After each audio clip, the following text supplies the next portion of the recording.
এই এপিসোডে আমি দেখাবো কিভাবে ভিজুয়াল ওয়েব ডেভেলপারের মাধ্যমে ASP.NET এ একাধিক টেবিল থেকে ডাটাকে কোয়ারি করে সেটাকে উপস্থাপন করা যায়। প্রথমেই আমি একটা ওয়েবসাইট ওপেন করি। ফাইল মেনু থেকে open website, learning ASP folder মধ্য থেকে রিপোর্টস ফোল্ডার মধ্য থেকে রিপোর্টস নামে আরেকটা ফোল্ডার রয়েছে, এটা নির্বাচন করে ওপেন বাটনটিতে ক্লিক করি। তাহলে ওয়েবসাইটটি ওপেন হলো এবং এখানে জয়নিং ডাটা নামে একটা ফাইলকে ওপেন করা দেখতে পাচ্ছি। এর মধ্যে জয়নিং ডাটা ASPX নামে যে ফাইলটি রয়েছে এটাকে ওপেন করা হয়েছে। এটা একটা সাধারণ ফাইল, শুধু ব্যানার রয়েছে এবং মেনুটা রয়েছে। এখানে আমি একটা গ্রিড ভিউ যোগ করব কোনো টেবিলের ডাটাকে উপস্থাপন করার জন্য। এজন্য ডাটাবেস এক্সপ্লোরারে যাই এবং এখান থেকে আমি এমপ্লয়ি2 নামে যে টেবিলটি রয়েছে এই টেবিলটাকে ড্রাগ করে এখানে উপস্থাপন করি। আমি এটা ক্লিক করে ড্রাগ করে এখানে নিয়ে আসি, ছেড়ে দেই। এটা এখানে উপস্থাপন হলো। এখানে দেখতে পাচ্ছি 5টা কলাম রয়েছে, ID, name, father name, salary, designation. এবং এখানে সেলস2 নামে আরেকটা টেবিল রয়েছে যেখানে এই এমপ্লয়িগুলোর জয়নিং ডেটটা রয়েছে। সেই ডেটটাকে আমি এর পাশে আরেকটা কলামে শো করাইতে চাই এবং এই দুইটা টেবিলের মাঝে অর্থাৎ এমপ্লয়ি2 এবং সেলস2 নামে যে দুইটা টেবিল রয়েছে এই দুইটা একটা আরেকটার সঙ্গে জয়নিং হবে যে কোনো একটা কমন কলাম নিয়ে। যেমন এখানে আমি যে টেবিলটা এনেছি এমপ্লয়ি2 নামে, এর একটা কলাম রয়েছে আইডি, যেখানের আইডিগুলো রয়েছে এবং এই আইডির সঙ্গে মিল রেখেই নাম, পিতার নাম, স্যালারি এগুলো এখানে সেট করা হয়েছে।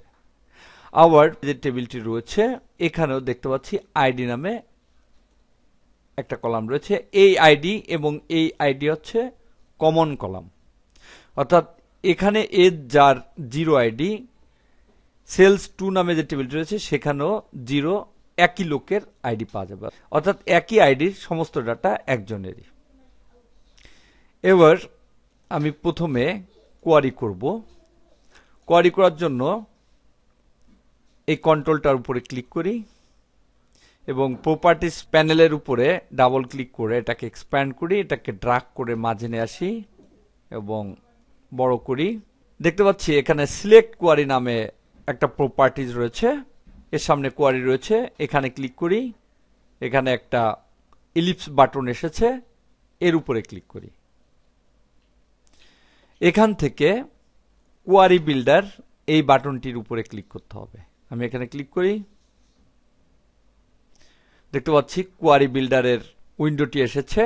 আপনারা যারা এসকিউএল সার্ভার জানেন তারা কিভাবে কোয়ারি বিল্ডারের মাধ্যমে কোয়ারি তৈরি করতে হয় সেটা জানেন। ঠিক সেরকম একটা উইন্ডো এখানে আসছে।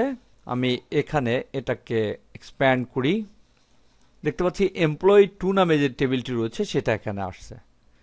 আমি এখানে আরেকটা টেবিল যোগ করব, রাইট ক্লিক, অ্যাড টেবিল এবং এখান থেকে সেলস2 নামে যে টেবিলটি রয়েছে এটাকে যোগ করব। এটা নির্বাচন করে অ্যাড। যদি আরো টেবিল নিতে চাই তাহলে সেই টেবিলটি নির্বাচন করে অ্যাডে ক্লিক করে এখানে অনেকগুলো টেবিল, অর্থাৎ যে টেবিলগুলো থেকে আমি ডাটাগুলো নিয়ে একত্র করতে চাই সেই টেবিলগুলো এখানে নিয়ে আসতে হবে এবং প্রত্যেকটার সঙ্গেই একটার সঙ্গে আরেকটার যে কোনো একটা কমন আইডি থাকতে হবে। যেমন এখানে যদি আমি ইনফরমেশন টেবিলটা নেই, এখানে এমপ্লয়ি2 টেবিলের আইডির সঙ্গে সেলস2 টেবিলের আইডির মিল রয়েছে। ঠিক এখানে দেখা গেল আমি ইনফরমেশন টেবিলটা নিলাম, এখানে যে কোনো একটা কলামের সঙ্গে সেই ইনফরমেশন টেবিলের যে কোনো একটা কলামের মিল থাকতে হবে, অথবা ইনফরমেশন টেবিলটা এমপ্লয়ি2 নামে যে টেবিলটা রয়েছে এখানেও মিল থাকতে পারে। আমি এখানে এই দুইটা টেবিলই নেই, ক্লোজ। এখানে যদি প্রাইমারি কি করা থাকতো এবং সেকেন্ডারি কি করা থাকতো তাহলে অটোমেটিক্যালি এখানে একটা জয়েন দেখাতো। যেহেতু সেটা করা নেই তাই আমি ড্রাগ করে এই দুইটার মাঝে লিঙ্ক করে দেব। আমি এখানে আইডির উপরে ক্লিক করে ড্রাগ করে এই আইডির উপরে নিয়ে ছেড়ে দেই, তাহলে দেখতে পাচ্ছি এই আইডির সঙ্গে এই আইডির লিঙ্ক হয়ে গেল। এবার আমি আরেকটু বড় করি, এটাকে নিচের দিকে নেই। আমি শর্ট করে ডাটাগুলোকে উপস্থাপন করতে চাই, আইডির উপরে শর্ট থাকে যেন, তাই শর্ট টাইপ এখানে দিয়ে দেই অ্যাসেন্ডিং, অর্থাৎ আইডিটা 1 2 3 4 এভাবে ছোট থেকে বড় আকারে যাবে।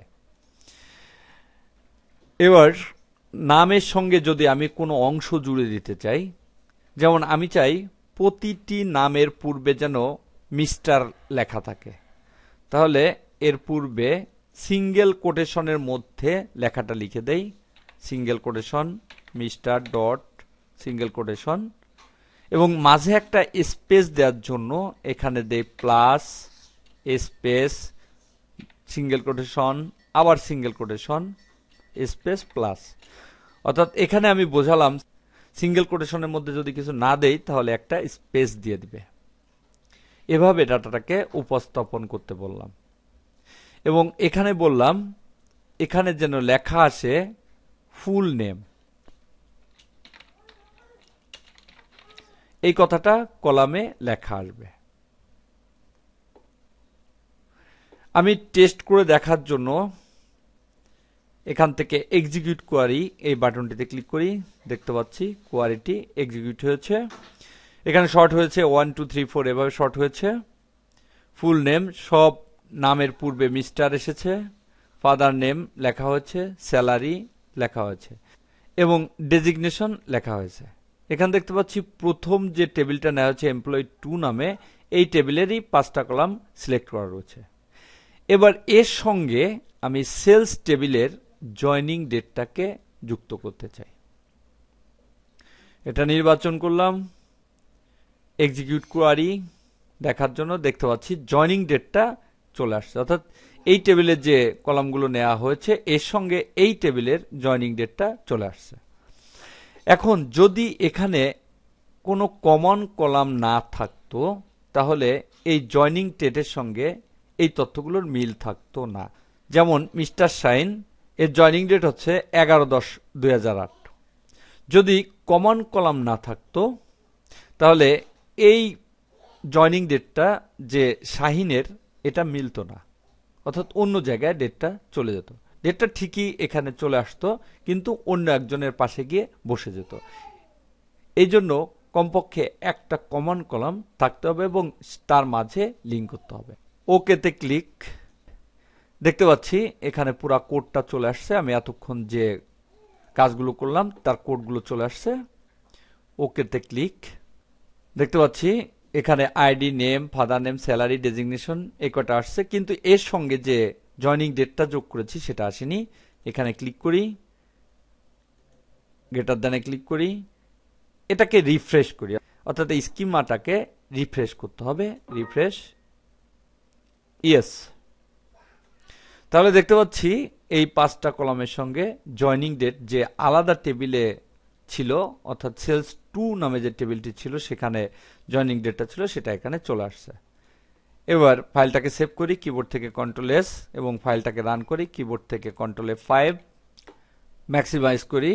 দেখতে পাচ্ছি আইডি ফুল নেম সবার পূর্বে মিস্টার চলে আসছে, ফাদার নেম স্যালারি ডেজিগনেশন এবং সবার শেষে জয়নিং ডেট যুক্ত হয়েছে।